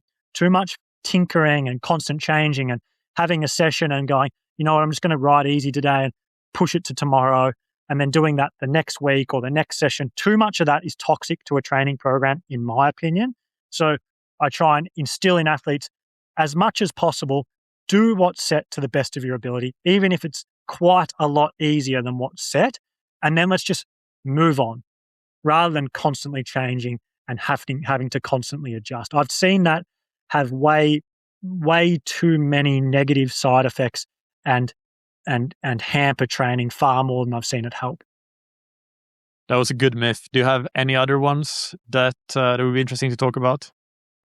I don't think strength training helps that much. I don't think strength training is that important. It's not to say that strength training is a myth, because it's not. And I think to be a healthy, well-rounded, normal human, strength training is really great. To be a really high-performing athlete, endurance athlete, triathlete, I think strength training is really, really overrated. Yeah. Let's move on to some age group specific questions. So the first one I want to start with is if you could give 1 to 2 tips for how age groupers can improve their swim, and then we'll move on to bike and run after that. Annoyingly boring things, I reckon. Like, I'd rather see you go and work on your technique relentlessly and preferably with an expert 2 times a week, and then literally not swim at all outside of that, than I would see you swim 30,000 meters a week as an average swimmer who doesn't really know what they're doing, hoping that you're going to get better. And I think that volume of swimming very rarely matters for an age grouper. I think that if you're going to focus on something, focus on how fast you are, focus on your speed in the water. Technique is a huge part of that. But also just don't worry about how far you swim on any individual session. And don't think of it as being a worse session or feel worse about it if you do 1,000 meters versus 5,000 meters, because it's so heavily ingrained in endurance athletes, right? And people who train in endurance sports. Like, you feel better after you do a 16K run than you do an 8K run. You do. You 100% do. You get home and you feel better and you feel like you can, chill out more and whatever. If you had 12K planned and you only do a 6K run, you just don't feel good about yourself, whereas you feel fine about yourself if you had 12K planned and you do 14K. If you have 5,000 meters set in the pool and you hop out at 2,000 meters, you're going to feel shit about yourself. So just don't like structure your swimming in that way. Try and instead focus on doing really, really fast, good quality meters and less of them. For example, 5 by 100 meters with a 500 meter warm up and a very small cool down, 200 meter cool down. Bloody good session for most age groupers. Way better than 12 by 400 for most age groupers, in my opinion. What would you, if the focus is speed, would you take pretty long rests between those hundreds? Well, roughly what would you set for rest? Yep, for sure. True speed as well. Not threshold, not VO2 max, true speed. For example, a great session in the pool for a lot of age groupers is 10 by 50 meters or 5 by 100 meters with like 3 or 4 to 1 work to rest ratios. Like literally 3, 4, 5 minutes of rest between each. If you can do it, you'll probably be at the pool for the same amount of time as what you would if you did 4,000 meters, but you might only do 2,000 meters. Guarantee you will become a better swimmer from it. And do you have a sort of a cutoff for what speed or pace somebody should be when maybe when that advice of working really hard on technique and not caring starts to maybe blend into a bit more fitness starts to matter and we're getting towards those more traditional pro level swimming programs to the extent that the age grouper has that time, of course, would say a scaled down version of that.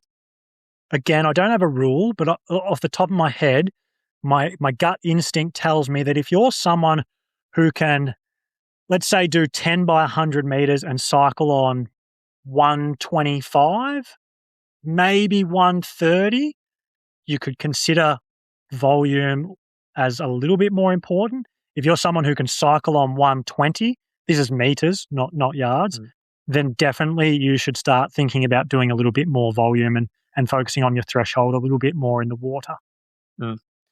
Anything else on the swim, or should we move on to the bike? Not too much else. I think those two things are good starting points for most age groupers. Yeah. All right. Biking then. Intensity is your friend, your best friend on the bike for sure. Don't get stuck in doing too much easy riding. Not if you want to be the best you can be. Now, if you really enjoy getting out on your bike, if you love long rides, if you just love easy riding and that's why you do it, sure, go for it. But if you care about performance, intensity matters. Hard bike riding matters. And then my second point would probably be it's really important as a long course triathlete to get insanely good at holding power in your TT position for long periods of time. Practice it, obsess over it. If you can do 100% of all intensity that you do year round in your TT position, it's going to help you come race day. And then actually probably a third point as well is like fueling matters on the bike. It's the one area where I think for an age grouper, be pretty obsessed with how you fuel on your bike and before and after your bike rides. The TT position is a really interesting discussion, I think, because when you look at the World Tour and the TT specialists there, or not, well, let's say not TT specialists, but the GC riders like Vingegaard, Pogacar, Evenepoel, who is also a bit of a TT specialist, but I don't know, somebody might know better than me how much time they spend on the TT bike, but I don't think it's that much. It's more for sure when they're getting closer to a Grand Tour where that's going to be important. It's a bit more, but I don't think it's ever more than maybe 2 times per week, maybe 3 times for somebody who really wants to win those TTs like Remco. That's my, again, I don't have super high confidence in this, but that's my instinct. And I have talked to quite a few World Tour coaches as well. But they are amazing TT riders. So this is something that I guess I'm personally like not sure about my opinion on this event. So I'm always keen to discuss it, is how much do you really need to focus on doing a lot of your biking in the TT position to get good at it? Or is it just doing it consistently, maybe a couple of times a week, but you do it very consistently and you do it over time, over years, and you do really good bike training for the rest of your training as well? Because another thing that I have heard examples of is also from the World Tour cyclists that are just doing too much training in the TT position and then actually get injury issues, and found that, and then they have flipped completely to doing all their training just on the road bike and still being really good TT riders. That's maybe more of a, individual anatomy issue that not everybody's going to suffer from. But yeah, that's sort of those are my thoughts when you talk about TT position. What are your thoughts on that? It's really important as a triathlete to not think of yourself as a cyclist, because if you are a professional cyclist, you are training a lot, right? 20 to 30 hours a week on the bike is very, very normal. And to do 20 to 30 hours a week on a TT position, like let's say like Josh Tarling's or Remco Evenepoel's, they're aggressive TT positions, way more aggressive than what you get in triathlon, right? Particularly for age group triathletes, way, way more aggressive. Like there probably isn't a single age group triathlete in the world with a CDA lower than Remco's, right? And that comes from the aggressive position also, because he's a tiny, tiny guy, but largely from the position he's on his bike. So if he goes out and rides for 20 to 30 hours a week in that position, up mountains, it's obviously a really hard thing on your body, but we're talking about triathletes and age group triathletes, and what would be high volume for an age group triathlete on the bike? Like 10 hours a week would 10 to 15, really high volume. 15 hours a week on the bike for an age group would be insanely high volume, right? So you're just not on the bike as much as these guys. And so it obviously makes sense that for them, they're probably not going to be on their TT bike all the time. I would argue that if they wanted to be the best time trialist in the world, that it is really important for them to do as many of their sessions on their TT bike as possible and really, really like relentlessly and obsessively lock into their TT position for a lot of their training. But these are also guys riding on a road bike for, 100 to 200K stages 3 weeks in a row with like a little 40-minute TT thrown in there. So, they're obviously going to spend more time on the road bike. But for a triathlete, long course triathlete, you're going to be riding on your TT bike. Be really, really strong in your TT position. Like the more sessions you can spend locked into your TT position, and this is a really critical part, is that when you lock into a TT position, don't be the person that goes in your TT position, gets out of your TT position, goes back down your TT position, gets out of your TT position. Be disciplined. If you have a session of 6 by 8 minutes on the bike, lock into your TT position for the 8 minutes. Don't get out of it as much as you can. Or if you have 3 by 20 minutes or 4 by 20 minutes, don't be in and out. Be locked in. If you find it hard, go and get good at it. Be disciplined. Push through the discomfort that comes with being in a TT position, because once you do get adapted to the position and staying in the position, it is super beneficial come race day. Of course, this is all premeditated on the fact that you have a good bike fit. If you're just winging a bike fit, obviously that's issues. But when I'm saying this, I'm assuming you've gone and done a bike fit. You're quite comfy on the TT position. And all you have to do from there is go and get really adapted to being in the position, particularly when pushing power. Would you then do even things like VO2 max intervals, 30-15s, 5 by 4 minutes, 10 by 2 minutes? Would you do those sort of sessions in the TT position as well? Or would you take a different approach when you go over threshold? Definitely. Yeah. Yeah, definitely. All right. Good. And the running? Running, I find harder for age groupers. So full transparency here. I have coached more professionals for a longer period of time than I have age groupers. I've taken on 2 age groupers this year. I'm really loving it, and I am learning. So bear with me that my opinions are a little less strong with age groupers, but I do think, generally speaking, for most age groupers or most runners, 12 good months of running is better than 4 exceptional weeks of running. I think that's less true with the other 2 sports, to be honest. I think you can really get good bumps in cycling fitness in 4 weeks, and it might be worth doing some crazy shit for 4 weeks. But with the run, it's very rarely a good idea to go and do a random crazy session. Like, sure, there's examples. Like I touched on the Belinda Granger 75K run in the Thailand heat. Sure, I would never set it, but maybe it works. I think for most people, avoid the outlier session. Avoid doing a session that's 10K longer than anything you've ever done before. Avoid the week of training that's 40K more than you've ever done before. And instead, focus on just being consistent and walking away from most runs with that nagging feeling of, I could have done more than why didn't I do more? Like, be comfortable in that. Don't make an executive decision to run 5K longer just because too frequently, or add an extra rep, or sprint the last 300 meters of your last rep just cause. Fight that urge as often as possible with the long-term view of 12 good months of running is going to be better for me than anything I'll do on this particular day. I think the most common way people do that is like the constant push for more weekly volume, or just pushing a first rep or a last rep too hard. Yeah. Anything else on running? Shoe choice is important, I would say. Like having a good shoe rotation, trying good shoes, going to a run specialty shoe store, like trying things, talking to actual experts, not just copying what your friend's done. Like, I'd say that matters, and I'm pretty big on that.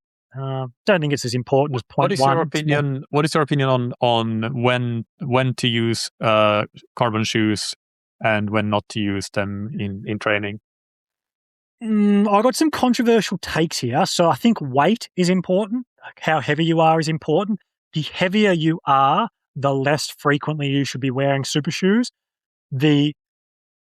Generally speaking, if you're a very experienced runner who is like heavier than an inexperienced runner who is lighter, that would be where what I'm saying doesn't apply. And it's probably the more experienced runner who can get away with it more so than the light runner who's not experienced. So I think for most people, you should progressively overload the amount of time you're spending in a super shoe. So if you've never worn one before, you should do it less frequently and progress to a point where potentially you're wearing a super shoe for all of your sessions. How long that's going to take you, I don't know. There's no doubt about it in my mind that you're probably going to run into more proximal injury, more proximal stress-related injuries, for example, if you are just going from zero to hero in a super shoe. So be careful with it. I do think they're not the safest shoes on the planet. But I don't have any hard or fast rule about how much someone should wear them. I think it's like an experience and a trial and error thing, but be careful and slowly, progressively overload and just be aware of who you are. Like if you're inexperienced, if you're heavy, tread carefully, take it slow. And if you have an age grouper that has, say, 10 to 12 hours a week to train in total, what does their training look like compared to a professional with up to 30 hours a week to train? Is it just a scaled down version, or are there other changes that you would consider? No, it's definitely not a scaled down version. It's completely different. There is a huge focus on intensity in a time strapped athlete. 10 to 12, if you've got 10 to 12 hours a week and you're being coached by me, if you want to be the best you can be, and that's what you're coming to me for, you're saying, I want to be the best I can be on this limited amount of training time I've got, we're going to be doing a lot of intensity, particularly on the bike, less so on the run, depending on who you are. Obviously, we're going to do, if you're a pretty conditioned runner, then we're going to be doing a lot of threshold running. We're not going to be doing a lot of junk running or easy running. On the bike, we're going to be doing very, very limited easy rides. Very rarely we're going to get out there for a 5 to 6 hour easy ride. Most rides we do will have some form of intensity in them.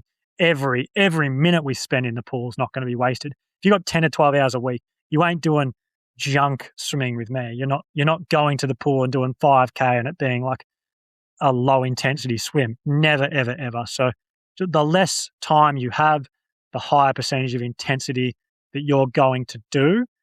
Now, I'm not talking about VO2 max there. I'm just saying we're not talking about zone 1 training here. We're talking about zone 2, 3, 4, 5, 6, 7, 8, however many zones you have in your model of belief. But we're not going to be doing a heap of very low intensity training if you have limited time. And if you have 25 to 45 hours a week, then obviously with that, we're going to be doing more easy training. What do you think is the impact of life stress that age groupers have more of usually than professional athletes with having a main profession that is not triathlon, and in many cases professional triathletes don't have families or at least don't have kids, which a lot of age groupers do.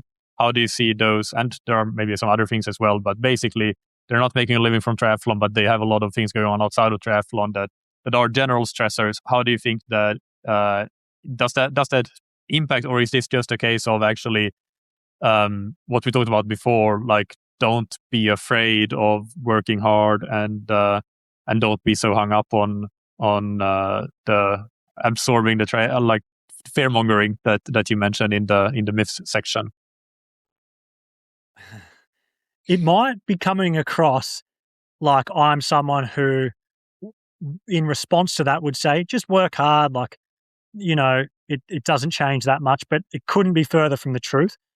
I fundamentally believe as a coach, part of your role is developing your athlete as a person, not just an athlete. I fundamentally believe that. It probably comes from the professional team sport environment that I grew up coaching in as a young adult, where you have 18-year-olds coming into programs who are teenagers, children who are so far from being the finished product that they're going to be when they leave the environment at 35 years of age when it comes to being a well-rounded human.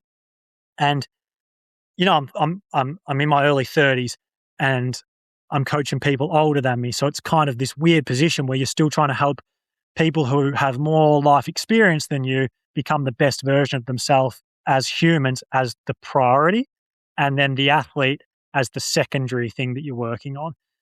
But that is your role as a coach, in my opinion. And it might be growing together in that case, whereas if you're with an 18-year-old, you can probably instill a lot more experience and wisdom and life lessons than what you can a 45-year-old age group that you're going to work with. But I'm never, ever, ever, ever going to let an age group that I'm working with ruin their relationship or the time spent with their children or their job at the expense of their amateur sport. I'm only ever going to try and make their sport lead to everything else in their life being better. And if it's not doing that, in my opinion, it's a shitty program that's not working. It has to be the cherry on top for these people. It has to make them a better dad. It has to make them a better wife. It has to make them a better employee, a better boss, a better friend. And if it's not doing that, it's just a shit program. And this is maybe a little bit similar to the myths, but it's not quite. Specifically for age group athletes, are there any things that you think are overrated and underrated? This is basically the episode I did last week with Coley, but we'll just do like maybe a couple of quick hits with you here as well. Yep.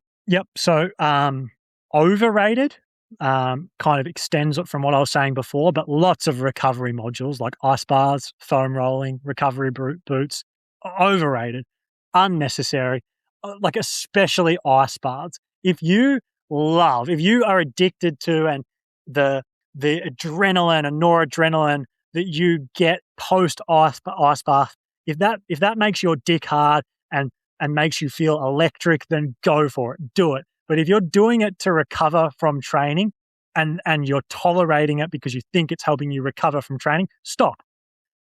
Do not do it anymore. It is the most overrated recovery module on the planet. I would say actually inhibits recovery more than enhances recovery. I would say as far as training approaches go, it touches on what we just talked about before. I think the 80-20 training philosophy for most age groupers is completely overrated. I think too much talking is overrated. Like let me clarify. When it comes to you and your coach, you don't need to talk everything to death with them. As an athlete, you just don't need to seek clarity on absolutely everything with your coach. You don't need to obsess over every detail. You might think you do, and maybe your personality type leads you to do that with people and with your coach, but you don't need to do it. You're just far better off going out there and just doing and experiencing and learning and holding yourself back from asking the questions and instead going on an exploratory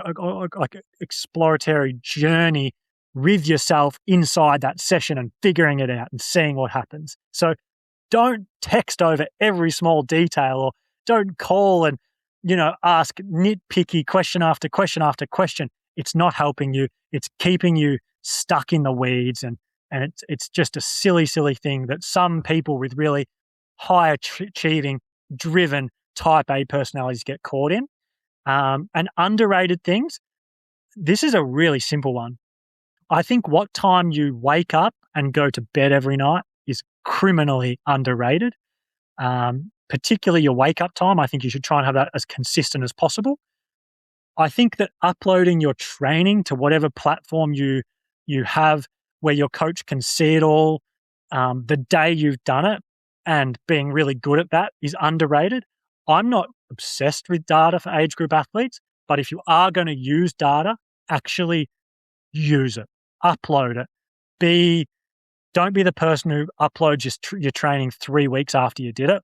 And the most underrated thing, I think, for most athletes, age group and professionals alike, is race experience. If you care about performance, race frequently, get experience. don't just like set yourself up for one day a year. If you love the training and the racing isn't that important to you, then don't worry about that one. That doesn't matter. Go out and train and enjoy your training and love your day-to-day training. But if you care about performance and you want to achieve good race results, then race frequently and go and get race experience.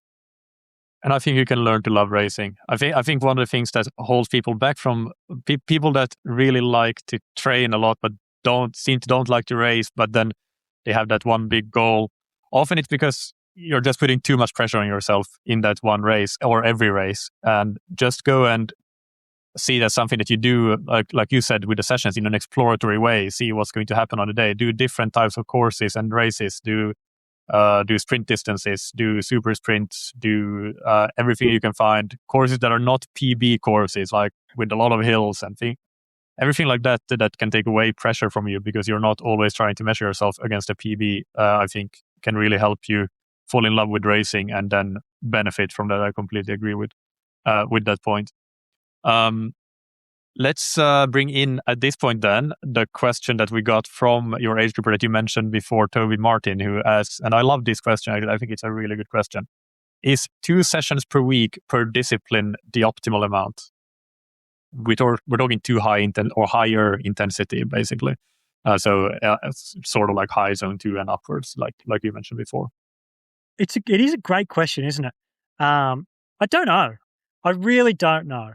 I wish I knew. If I could tell you that 6 sessions a week, 2 in each discipline, was the optimal way to structure a program, then I've got it figured out, haven't I?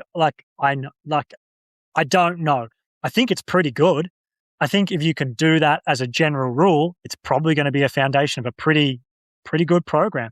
And particularly if you structure that program in a way where everything else is just complementing the sessions. So if you have 2 swim, 2 bike, 2 run sessions a week, everything else is just to make sure that you're not too cooked, not overdone for those sessions, able to hit those sessions, helps, build a foundation of endurance over time.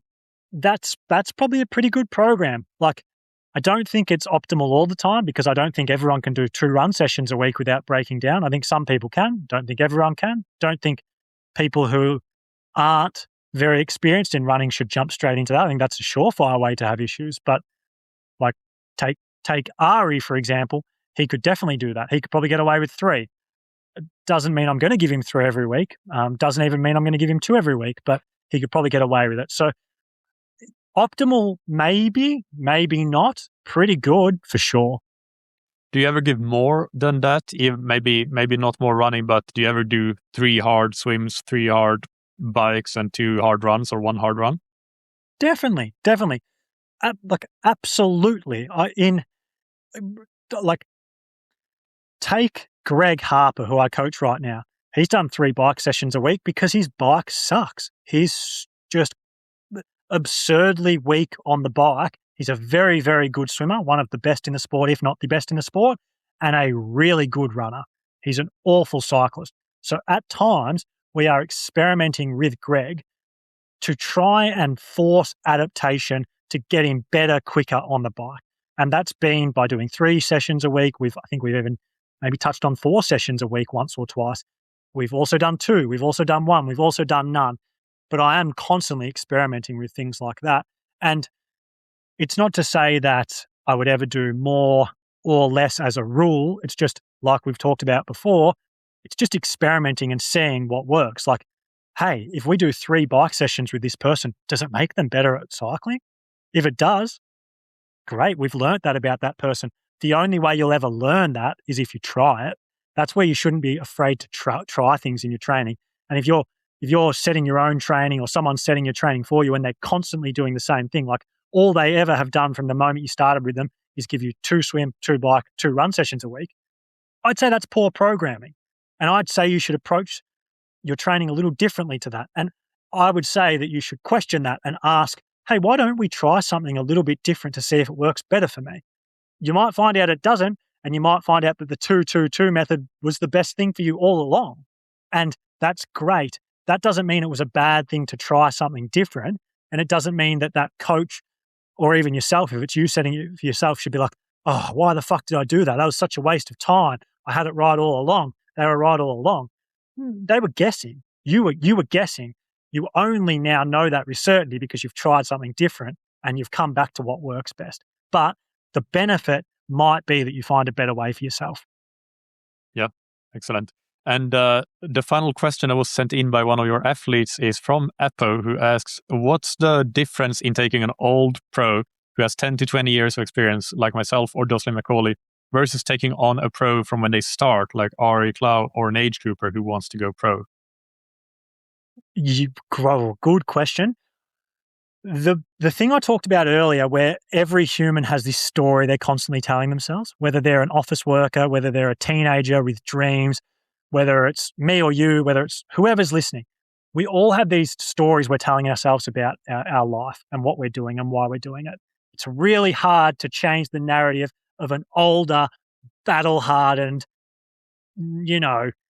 kind of resistant to change athlete. And it's really easy to tell a story and build a narrative and help kind of nurture an inexperienced younger athlete into a way of thinking and into a way of living and a way of being and a way of thinking. So with Jocelyn, that was one of the hardest things I've ever had to do in coaching. So like, I don't want to pat myself on the back here. I hate that shit. But we took Jocelyn to her best ever career result. She finished 7th at Kona last year, which was her highest finish at a World Championships by quite a way, her best performance ever. The journey to get there was incredibly difficult because you're dealing with this athlete who is just so resistant to the change you're trying to make happen. But you have to get change from this athlete, or else they're just going to do what they've always done and got results that they've always got. I'm finding that with Appo now. It's bloody hard. Whereas with Ari or Toby or these younger, less experienced athletes that I'm coaching, it's so easy because they don't know any different, and they're not they're not wily old veterans who don't want to listen to what you have to say. So that's the biggest difference. And like just opening their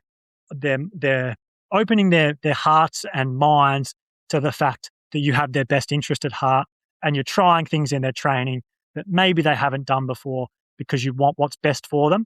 They're always going to resist that because they just want to do what they've always done.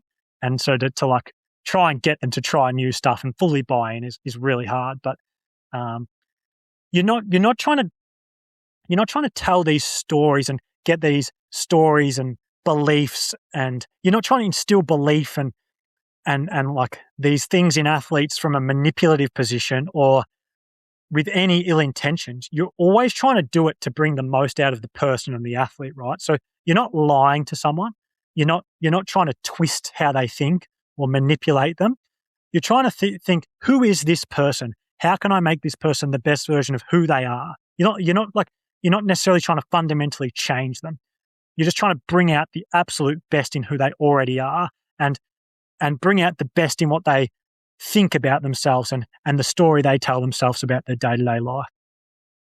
Yeah, I mean, everybody's changing all the time anyway. So you as a coach have the opportunity to make that change a productive one for the athlete's results. With Jocelyn, well, I'm curious then, what was it that she was resistant to, or what were the big changes that you needed to make to get her to her 7th in Kona?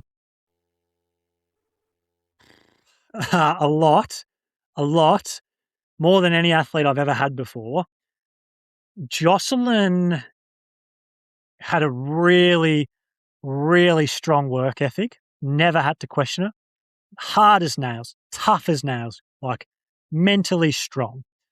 However, she was probably more on the scared of fatigue, scared of pushing too hard, scared of intensity side of things than any other athlete I've ever had.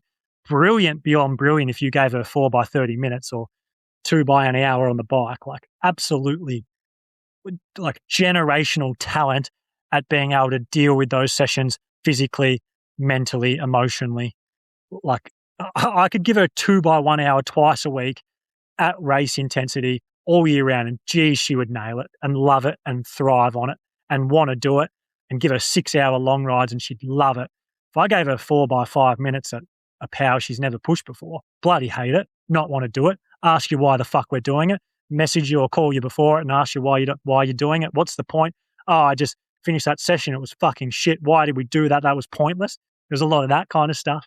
So I found it really fun. Like, I found it such a challenge and really fun to try and bring this person who has these like incredible strengths to transfer that mentality and approach to different areas, like doing some VO2 max riding or doing some threshold running that she wouldn't usually do. So they were the things with Jocelyn. And I think I never fully brought her around, if I'm honest. Like, she never fully got to where I wanted her to get to, because then she became pregnant. So we worked together for 12 months and we were going about a build to Ironman New Zealand to start this year. And I was thinking, like, we're going to have a great year with Jocelyn. I truly think she can probably top 5 at Kona this year, and we can start the year by podiuming at New Zealand. And she got pregnant during that process, and it's like, oh, there goes all those dreams of mine. You know, obviously, it's much more important for her that she start building her family, and that's the most important thing to her. But I probably only got her 60 to 70% of the way to where I thought I could get her. And I don't know if we'll get the chance again. Jocelyn's old for a professional triathlete now, and she's bloody committed to being the best wife and mother that she can be. So I don't know I think she probably won't go back to performing at the level she was, and that I might never have got the chance to fully take her there. And I wish I had have got to start with her 5 years earlier, but it was still fun while it lasted. Yeah, and it's still a brilliant result, the 7th in Kona that you got. Do you find that the sort of not enjoying pushing the higher intensities, threshold and above, is there a difference there in female athletes and male athletes? I've tended to see that female athletes enjoy that a lot less, whereas a lot of them are totally fine doing those long intervals at a sort of middle zone 3 intensity, or even like low zone 4-ish is totally fine. And my theory has always been this, that they're just a bit more, proportionally a bit more slow twitch versus fast twitch on the men's side, and that's why it's just there's a very very big hesitance to want to push above threshold, because you're burning a pretty limited anaerobic battery. Short answer, yes, definitely. I've also noticed that injury risk seems to be higher with women when you do VO2 max running versus men. Not all, that's a very large generalization, but generally speaking, I might have that more slightly shifted towards you're going to injure a female athlete by making them do 10 out of 10 max intensity hill sprints more than you are a male athlete. It might only be 55 to 45, it's just a slight shift in injury risk, I would say. But yeah, generally speaking, I have found that most men will want to push the top end of their zones much more than most women, and most women are exceptionally good at doing the sessions I talked about with Jocelyn, the 1 to 3 hours of whatever that intensity would be, and just locking into it and doing it all day. Yeah.